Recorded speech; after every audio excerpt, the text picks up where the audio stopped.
खेतों से खलियानों तक, चूल्हे से मिलो मशीनों तक, जिस राह पे हमारे कदम पड़े, हर कदम के नीचे अजमत है। हम इस दुनिया की रौनक है, हमसे ये दुनिया जन्नत है, हमसे ये दुनिया जन्नत है। एक मरतबा हज़रत साहब ने अल्लाह ताला से सवाल किया कि ए परवरदिगार, जब आप अपने मंदिर से खुश होते इस्लाम में क्या अता करते हो? मेरे आपने जवाब दिया, मैं उसे एक बेटी अता करता हूँ। खुदा से सवाल करते हैं, अगर आप और ज्यादा खुश हो तो इस्लाम में क्या करते हैं?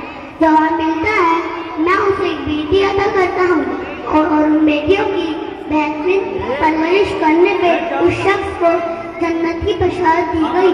सुभान अल्लाह। अपनी तकरीर की आगाज़ रज़ीम हस्ती से करना चाहती हूँ, जिससे औरत कहते हैं, ए औरत, जब तुम दुनिया में आती हो, माँ बाप की जन्नत की दलील बन जाती हो।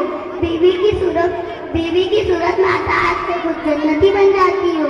और जब माँ का आला मुकाम तक पहुँचती हो ना, जन्नत तुम्हारे कदमों में डाल दिया जाता है।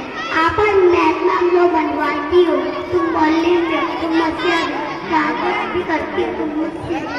ए औरत, तुझे सलाम है, हमेशा किसी सीधी पर्दे पे छुपा कर रखी जाती है। इस्लाम ने औरत को पर्दे को हुक्म दिया है, इससे औरत की इज्जत और खिदमत को बुलंदी मिलती है।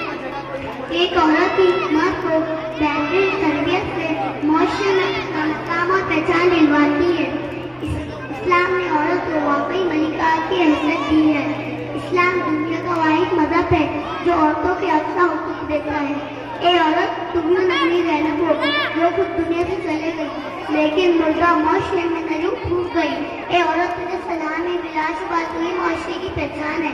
अस्सलामु अलैकुम व रहमतुल्लाहि व बरकातहू।